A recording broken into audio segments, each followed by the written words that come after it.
Welcome to Unfiltered Podcast, where I invite entrepreneurs who have taken serious control over their lives with sheer will and determination. I am your host, Mandy Schulis, owner of Mandy Schulis & Co., mindset consultant, story strategist, author, and speaker. That sounds fancy, doesn't it? Doesn't it? Once I learned my own power, I overcame domestic abuse, and I used it to help fuel my journey as an entrepreneur. Today, I'm excited to talk with Ivy, a multifaceted entrepreneur here in Tampa Bay. She's COO, co-founder, author, and model. And absolutely gorgeous. So that is no surprise. Ivy is soon launching her first book, Sex, Love, and Fornication, and launching her nonprofit, Liberated Consciousness. I am excited to talk to her today. Let's get started. Thank you for having me. I got the chills. Super stoked. Yeah. Oh my gosh. So let's start with this game. Tell me about where you're from. Like, what's the backstory? What was little Ivy like? Oh my gosh. The backstory is loaded. So I'm originally from Ohio. I was born in a small town called Youngstown, which is like right outside of Cleveland, next to Akron. Yay, LeBron. But then I spent most of my life in Columbus. That's where I went to school and where I was predominantly raised. So I've been here in Tampa Bay for like 10 years, but I've really only been alive in Tampa Bay for the last 3 years. Ooh, alive and okay. So what were you doing on the 7 years that you were just hanging out? So I was married for 17 years, and that was abusive. And it was also tied to a religion that I was a part of that is very high control, AKA a cult.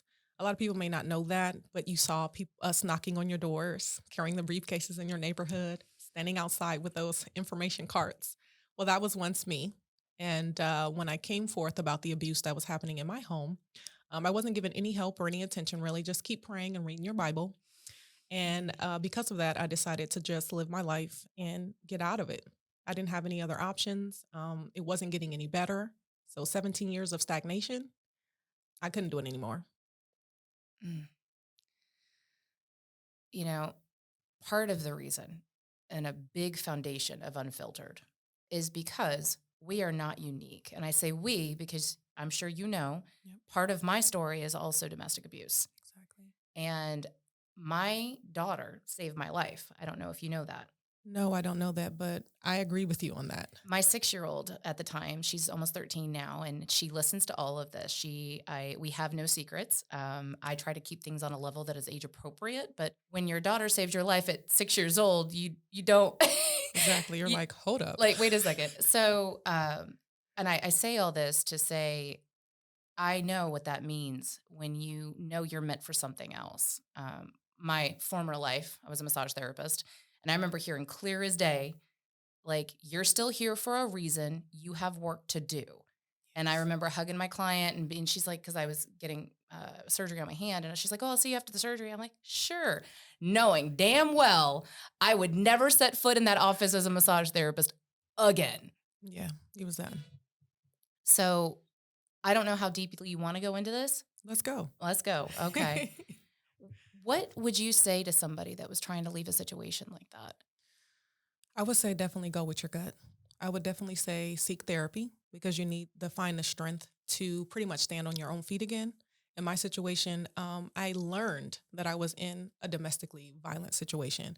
I had grew up watching domestic violence, but to me, that was like slapping, punching, choking, trips to the hospital. So I didn't really know what gaslighting was. I mean, I watched the black and white film back in the day called Gaslight, but I didn't know the psychological relevance of it. Like, it was happening to me and had been happening to me. And I didn't realize that until I was trying to get out of it.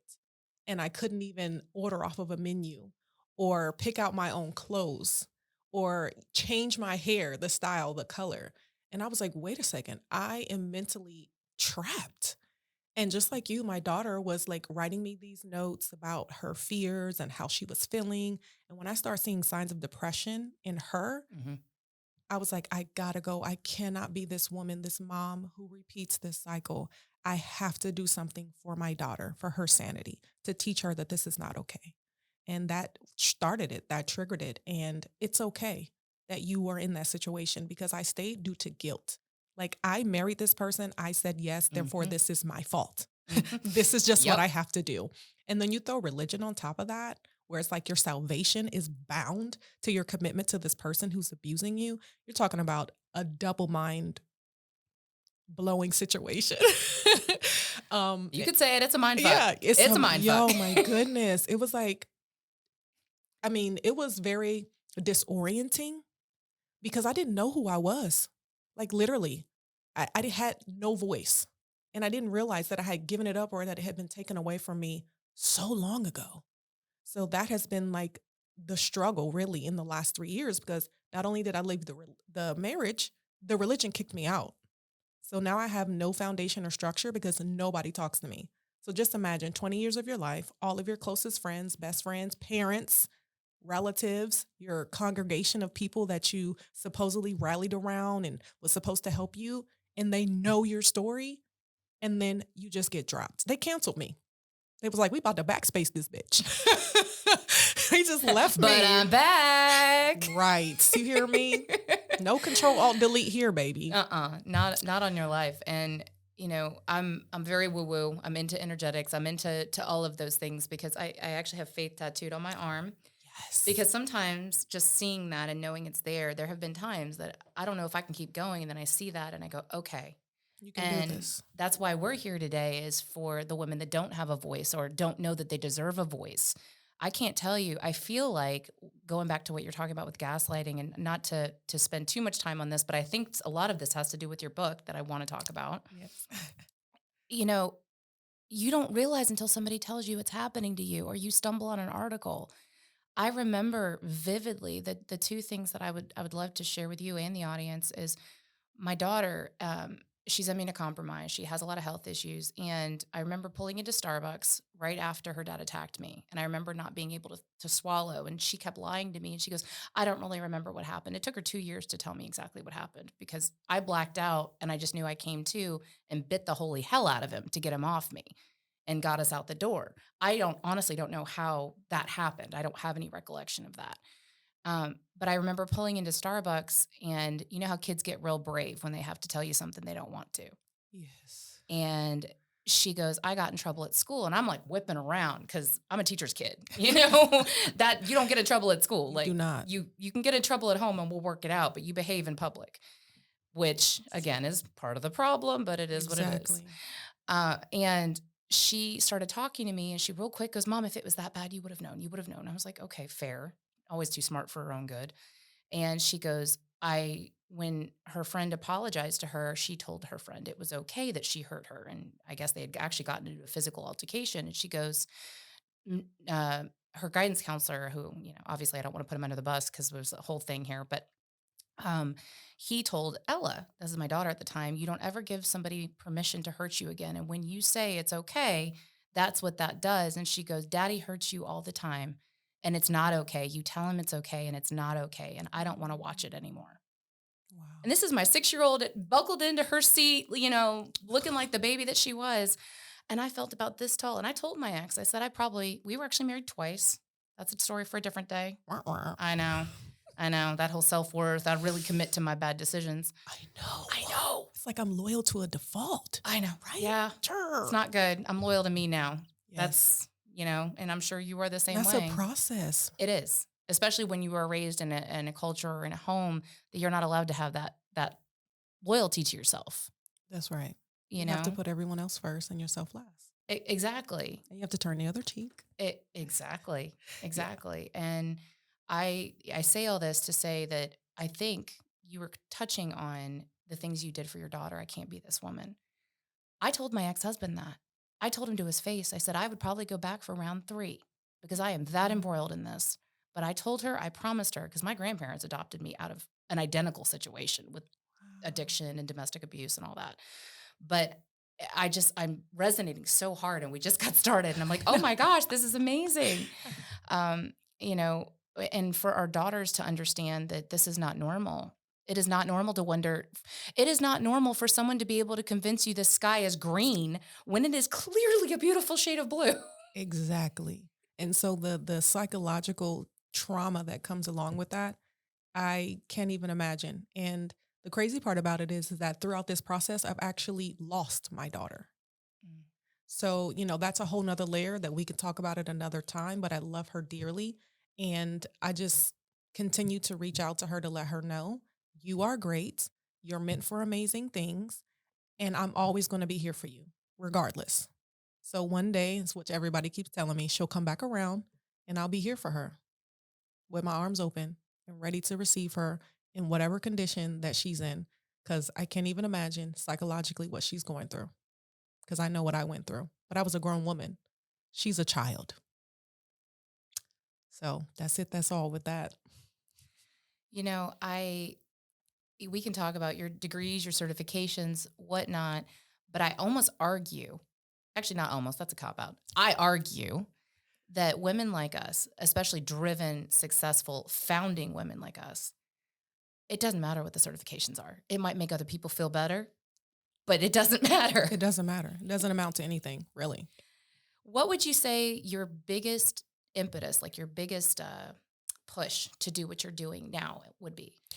I would have to say that my biggest push now is to prove the doctrine and the religion wrong, because they taught us that without them, you will amount to nothing. You're going to spiral out of control. You're going to be this terrible person, committing crimes, breaking the law, loose conduct, like you're sleeping all over the place, getting impregnated. You're just like, hey, come and infect me, everyone. Let's do this. Hurrah.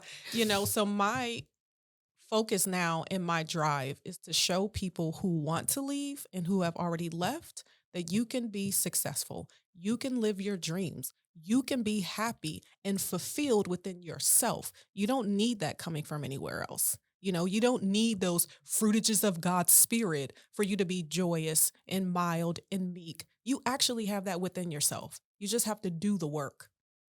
So yes, I want to show people you can survive a cult and you can do amazing things. The mind is such a powerful tool. And the unfortunate part of what happens with people that are truly empathic and truly here on this earth to do really good work is we all have a backstory that's wild, right? Exactly. I don't know of a single woman that has decided they're going to found a company or they're going to do this. Every single one has an amazing, probably somewhat insane story.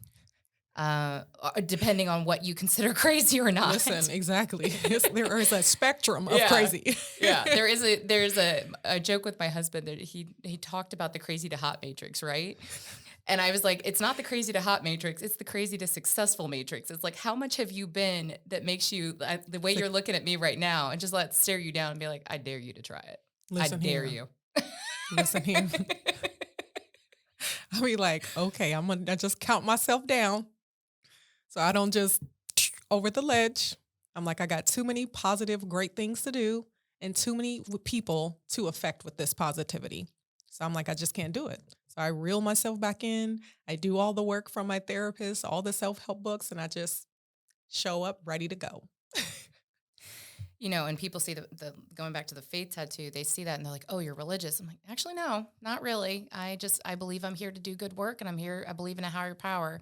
When you've been through enough things and arguably you feel or know, depending on that, maybe you shouldn't be here. Yeah, I've had that feeling.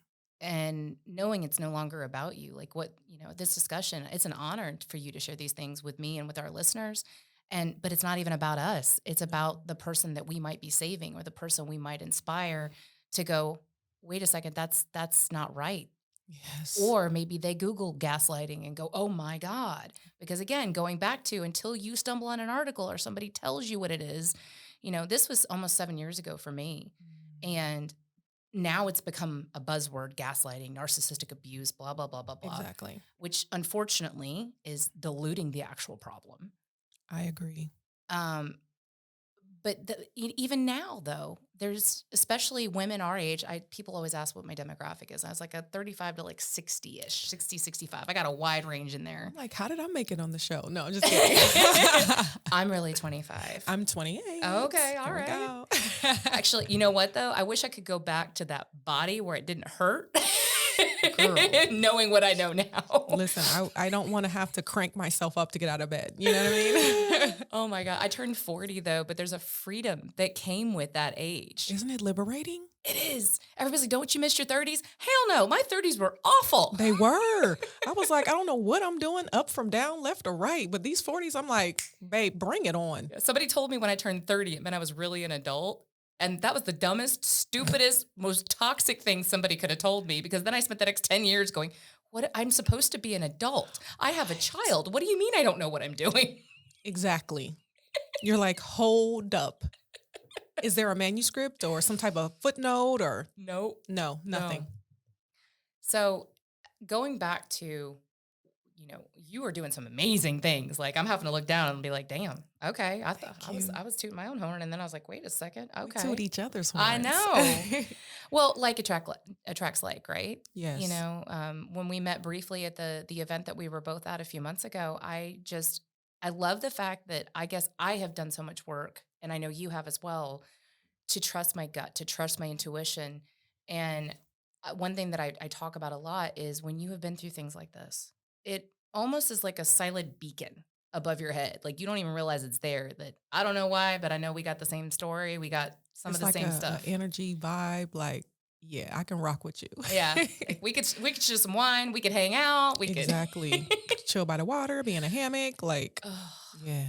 So, let's go back to, what did you want to be when you grew up? I wanted to be everything. But I remember the first thing I wanted to be was famous. I wanted to be on TV. I grew up watching, what's that show? Star Search. Oh my God. Yes. Yes. And I thought, oh my gosh, that could be me. And then there was Nickelodeon, and then there was the Disney kids. And I'm like, this looks like so much fun. I want to do this, They're smiling. They're happy all the time. They seem control of their life, And then from there, I was like, no, that's probably not going to happen, because I wanted to model at a young age, and that was frowned upon. So I didn't get to do that. And I shifted my focus to meteorology. I was like, oh, I want to do this because guess what? I'll see me on TV. I love that. And I love the weather. It's something fascinating about it. Of course, watching the movie Twister didn't help, but did. So I thought about that. There were other ideas I explored, like architecture, but I finally landed on psychology. So when I went to college, that was my primary focus, having that natural empathic ability and just hearing people say, my goodness, you're so easy to talk to. Like, I would meet complete strangers and they're like legit telling me their story. So I wanted to do that for a while, which I'm actually going to go back so I can do my master's of clinical social work. And that pretty much was it, because I got married young, So after that, it was just like, you're a wife. And then it's like, oh, you're a mom. But it wasn't like you're a career woman, or you can have aspirations, or you can even go back and try to achieve some of those things where you feel like you missed. So that's what's gotten me here today, actually going back and saying, I'm going to reclaim my life, regardless of how it plays out. I'm going to do the things I always wanted to do for my own personal satisfaction. It's not about anybody else. It's about, again, regaining that voice and sense of self. So I remember vividly the day that I was driving and I realized that the tape in my head wasn't even my voice. And then I also remember the day that it was gone. I have a piece in one of my books where I say I only question my sanity when I talk to you. Because outside of that voice, I'm like, I'm pretty cool. Like, I'm pretty fine.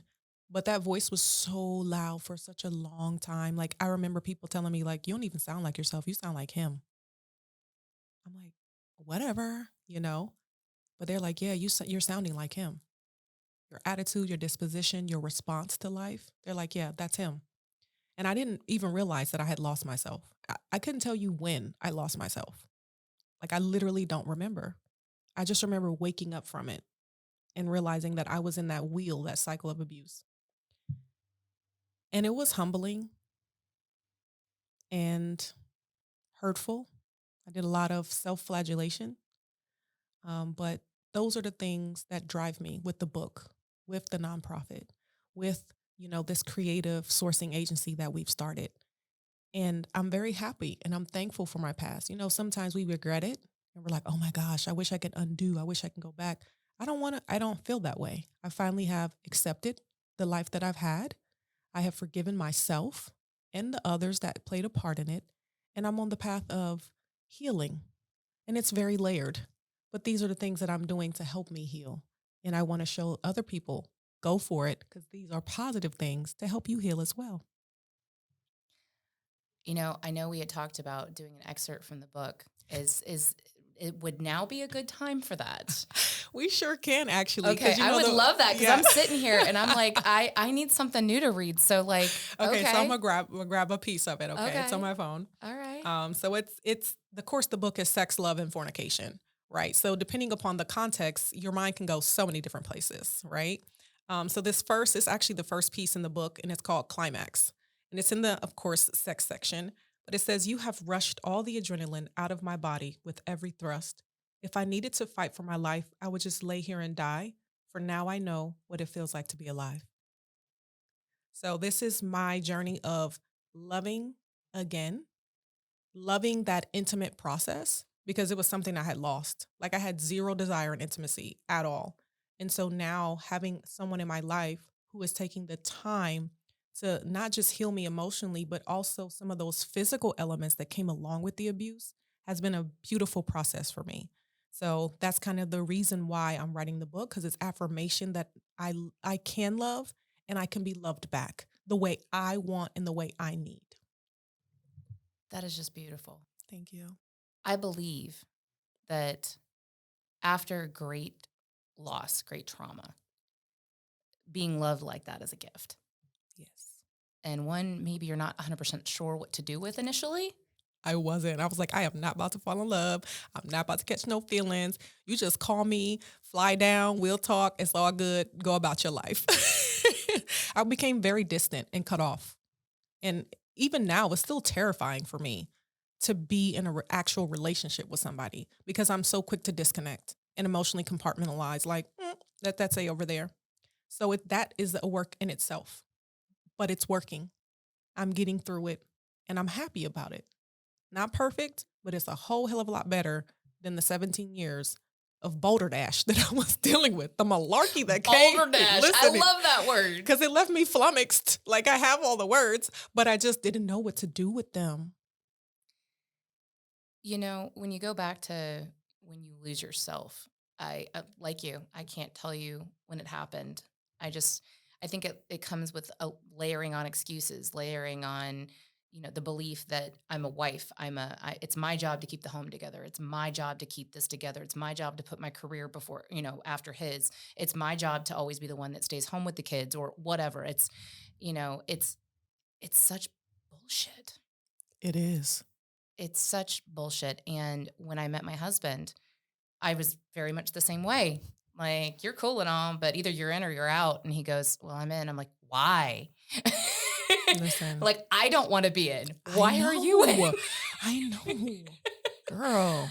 And I remember he invited me to his family's beach condo for the weekend. And I woke up on his shoulders and I was like, oh no. I had that flip. And it wasn't that flip down there. It was that flip. And I was like, oh, crap. Like, I done it again. Here we go. Yeah. And, going to your point with this book, and I cannot wait to read this, because eventually sex, someday things won't work the way they do now. Correct. So you better have some good foundations. But,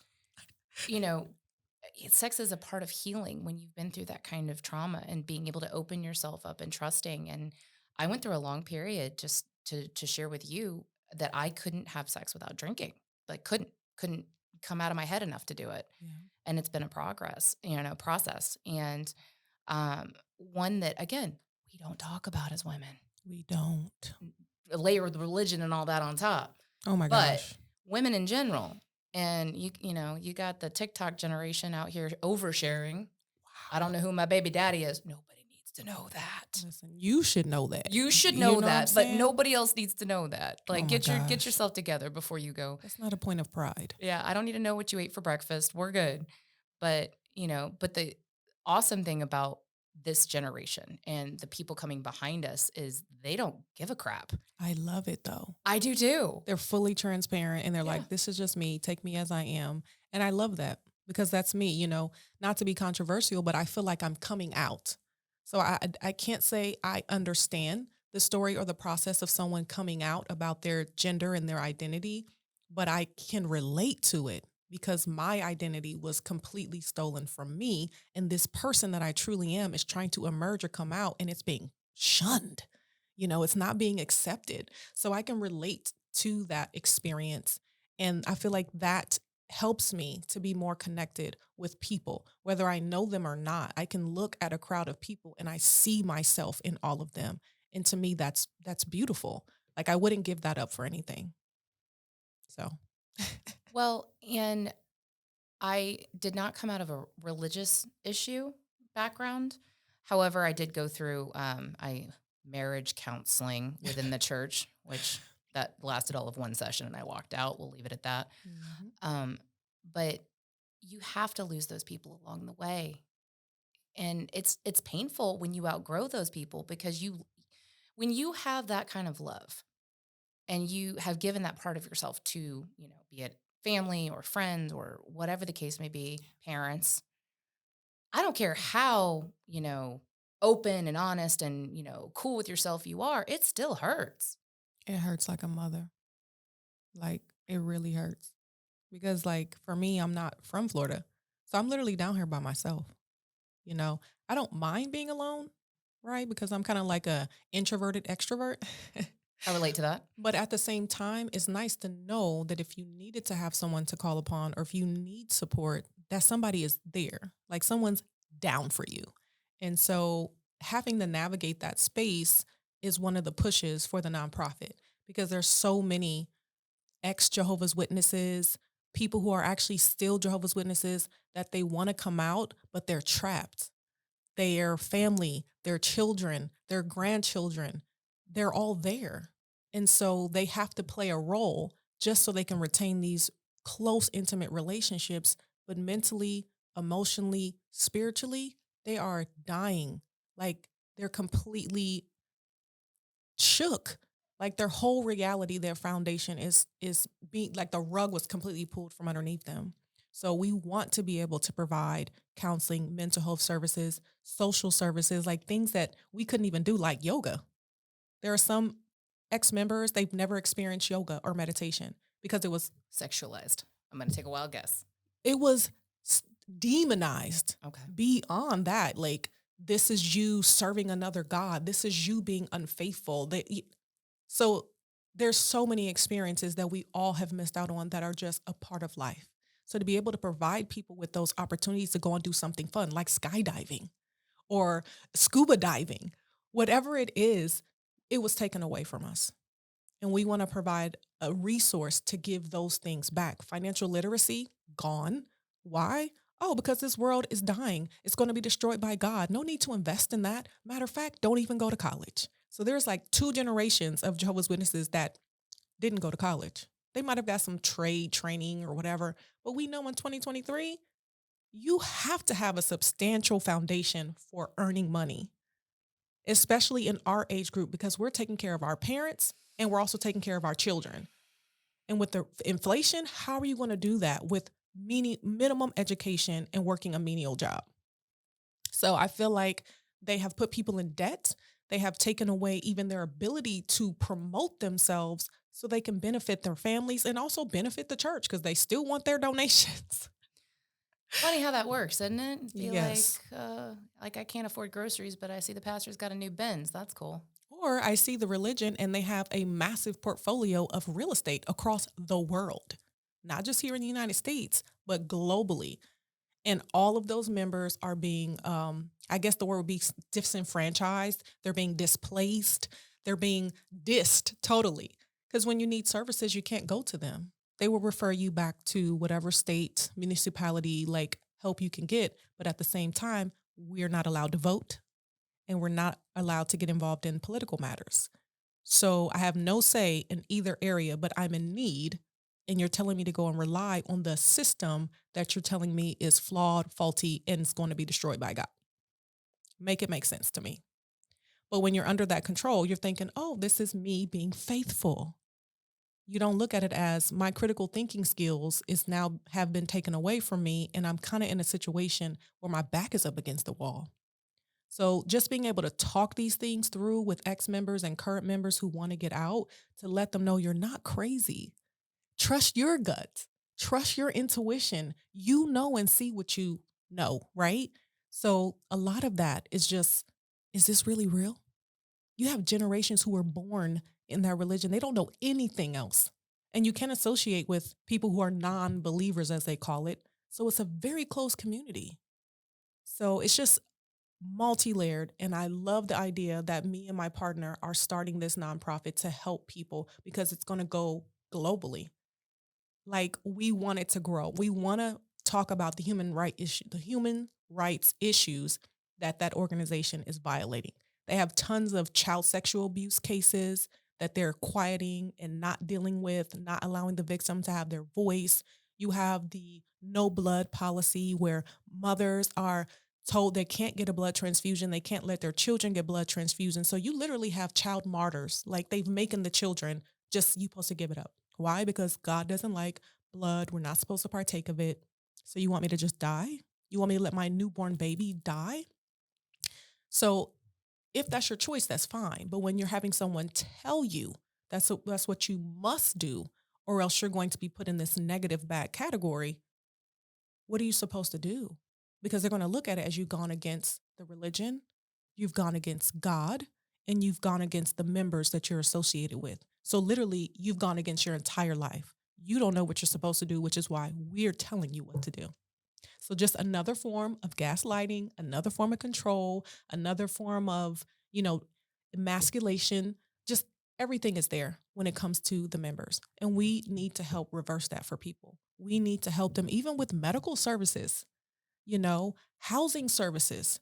The needs are so great, Mandy. And I can't stress it enough, but we're going to be looking for really good board members.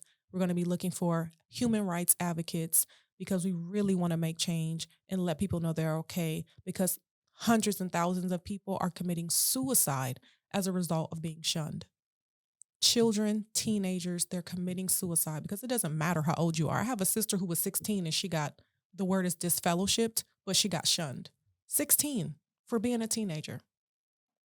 She's never recovered, in my opinion. She's never recovered.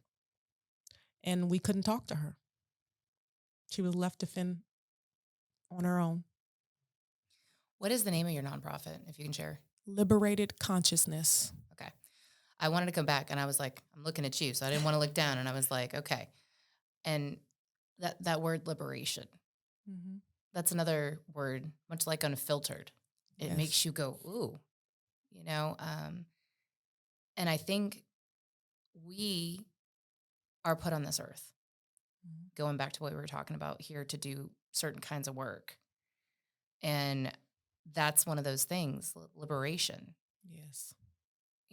There's 100 different types of slavery, because that's what it is. It's servitude. It's servitude. Exactly.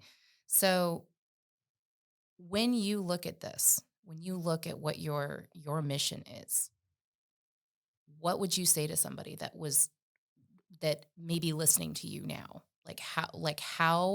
What's the first step? I would say the first step is connecting with another person who either is currently going through your situation or who has made the next step as to where you want to go, right? So if you're in an abusive household, you should go to someone else that you know has escaped an abusive household, someone who's actually going to educate you about your situation. So we even have a Facebook group, which is where we started, so that people can come in and see you're not alone here. We have other people who are getting over certain things. We have people who have mastered certain things. So we need to be here for each other. You have resources. So we want people to tap into that and not be afraid, because looking outside of the organization, that too was demonized. Huge scripture to try to justify it, but it's not justified. We need and have a right to educate ourselves on a variety of topics about life. And we should be free to make those decisions that work for us and not just to serve someone else's means. And so I definitely would say, contact us, join our Facebook group, know that you're not alone. It's okay to reach out for help. Yes, you may feel guilty or like, oh my gosh, I can't believe this. I allowed this to happen. But guess what? It's a part of life. Now that you acknowledge it, let's see what we're going to do to help you come out of it. Let's not focus too much on the trauma, but let's focus on the healing because that's important. You've already accepted it. Maybe you need to forgive yourself, not a little, but a lot, and then let's heal. I feel like this whole episode has been unfiltered, and that's amazing. Normally there's like bits and pieces, and this is so incredible. Thank you. And so the last 3 years. The last 3 years. You want to know about the last 3 years? 3 years. So I was what they call disfellowshipped, aka shunned, in 2020, right? The height of a pandemic, which is fine because 2020, I was like, I'm spreading my wings and I'm going to go out here, and I was taking road trips. I'm like, I'm having fun. So I got disfellowshipped in August, and in the process of that, I met a wonderful man. We were just friends. He was very supportive. He was a great listener. And this is the person I was like, I'm not going to fall in love with him, but it happened. That's how they get you. I know. That's how they get you. But we came from the same place, same story. He had been previously married for 15 years, had gone through a divorce. So we had a lot of pain points that we connected on, but also a lot of life that we wanted to live. And we were like, hey, let's live this life together. So he has really helped me come out of my shell. He's extremely encouraging for me. He pushes me to write the book. He pushes me to model. Like, he scheduled a audition for me when we were in Rhode Island. And I'm like, wait a second, we're just here to visit your friends and family. We're here for like a baby shower or wedding or something. He's like, oh yeah, I'm gonna take you downtown so you can audition for the Rhode Island Fashion Week. I'm like, oh my God, but he's like, no, keep going. And then when we came back here, I booked shows after shows. And that's because of his encouragement, him pushing me to believe in myself. He's like, you're great. You're multi-talented. Like, go and do the things that you want to do. And we've had a lot of fun in the process, like date nights. He's committed to that. We read together. We play games like Trouble and Uno. Like, we just really try to be kids because being a child was taken away, so we do those things together. And so that's where the business came from. It started in 2021, and here we are with the nonprofit. And I've been working on the book for these last 3 years. And so all of these things, I feel, are a compilation of having him in my life, having someone who supports me for the first time, having someone who allows me to have a voice, not even allows, he encourages me to have a voice because he's like, it's your voice. There ain't nothing I can do with it. I can't stop you from using it. I want you to use it. So we have very unfiltered conversations as a couple. Sometimes he says stuff that I don't want to hear and vice versa. But guess what? We know we have each other's best interests at heart because at the foundation of our relationships is friendship. So that's our mantra, friends first. Okay. So when we get to bugging out, I'm like, listen here, friend. Yep. And he does the same thing to me. I'm going to steal that because my husband and I, same kind of relationship. Friends first. I turned off my Find My Friends notification the other day because I was mad at him. So, and he goes, did you really just do that? I was like, yes. But listen, because of that too, I've been able to meet amazing women like you, like Alexis, people who are promoting me and encouraging me as well, saying, hey, no, you are a star, shine. You are a bright light. Go for it. Flash it on whoever you feel like you want to flash that light on. And I think that also is a part of why I'm so accepting and I want people to feel safe and not judged when they're around me because I spend my whole life judging and being judged. I don't want to do that anymore. It's exhausting. It is. So the unlearning, girl, super intense. To try to get rid of that programming, I can't even put words to how difficult it is because sometimes it's very depressing, like super depressing. And I've already had a panic attack, like a psychological break behind all of the things that were going on. So I'm like, I can't repeat this cycle. So I'm very proactive with my mental health. He's extremely proactive with his. It was part of our 5 non-negotiables that we started at the beginning of our relationship. But the last 3 years have been the best years of my life. I mean, outside of my daughter and like becoming a mother, this has been the best time of my life. They have this expression called best life ever, which is not true. Now I'm living my best life. Now I'm in control. Now I can make decisions for myself. Whether they make me happy or not, I can own it because it came from me. So the last 3 years, Hooray. It's been fun. It's been a crazy wild ride, but I'm buckled in and I'm ready for the next heal and the next drop because that's how life goes.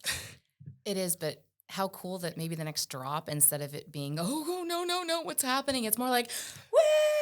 I know, right? I'm like, you know what? I'm going to sit in the front seat on this because normally when I ride a coaster, I'm in the back. Yep. So yes, I'm looking for that whoo moment, which this is one of those moments. So thank you. Well, I can't wait. We're still in the infancy stages with Unfiltered. So like to have this kind of conversation right off the bat is just such an honor and such an amazing opportunity. And I can't wait to see what else you do. I know we didn't get a chance to really get into everything, but that just means you're going to have to come back. Exactly. So how can somebody get in touch with you? I know you touched on the Facebook group and just give me all the things so that somebody can get in touch with you. So social media, obviously I have Instagram. Instagram for our talent sourcing agency is just Ivy and Edward. That's very simple. So Edward's the other half? Yeah, Edward's the other half. That's my son's middle name. That's a good name. Awesome sauce. There's a story to that too, which I can tell you later as to why it's Ivy and Edward, which is super dope. But yes, it's just spelled like it sounds, traditional Ivy. No E's or anything else, like the plant, RK people. And you can also find me at _free Ivy. That's my model page. Okay. And then we have an email, which is connect@ivyandedward.com. Right. Okay. So we have multiple ways to connect via email, obviously social media. Feel free to DM us. Those are the DMs we want, right? Yeah, exactly. Is inquiries and things like that. And I would say, that's us in a nutshell. Email, social media. Of course, you can see me popping around doing things, but I look forward to all those opportunities and conversations that people want to have and their stories that they want to tell, because I use their stories because they're my stories. I'm like a peacock, where I'm just reflecting the beauty of those around me. I can't take full credit for any of this. So I thank everyone that has been a part of this journey and who will be. The only way we learn is to tell these stories, right? This is very true. So thank you so much, Ivy, for being here. And I mean, I wish we could keep going on, but that's like I said, that just means you have to come back. So is there any final words you want to leave us with? Oh my goodness. I would say to everyone listening, I hope that this has been very transformative for you. And I hope that you continue to listen, especially for the show. It's being unfiltered. A lot of times we do censor ourselves. And I feel like that's a part of the judgment that we put on ourselves, but it's okay to come out. It's okay to be your full self. We welcome it, we encourage it, and we need that in this world. People to be authentic and to be vulnerable, okay? We have to start trusting not just ourselves, but humanity. I feel like the humanity has been taken out. We're all tired, we're all zapped, we're just buzzing around, trying to get things done. Please take a moment. Don't neglect self-care. Don't neglect your mind. I say get a checkup from the neck up. Oh, I like it. I like it. So that's my thing. I would say that it's just to continue to push on and definitely listen to shows like this and smile. In the morning, look at yourself in the mirror and acknowledge your eyes, your face, like your body, your mind. Be kind to yourself. That was one of the hard lessons I learned, but early on, it was beneficial. Be kind to yourself. Yes. Well, thank you again, Ivy. And thank you so much for joining us on Unfiltered. We hope this episode fueled and encouraged you to keep pushing towards your goals. You can learn more about me and my services at mandyschulis.com. I will also include in the show notes a link to connect with myself and Ivy on LinkedIn. We hope to see you next time. Absolutely. I would love to come back on the show.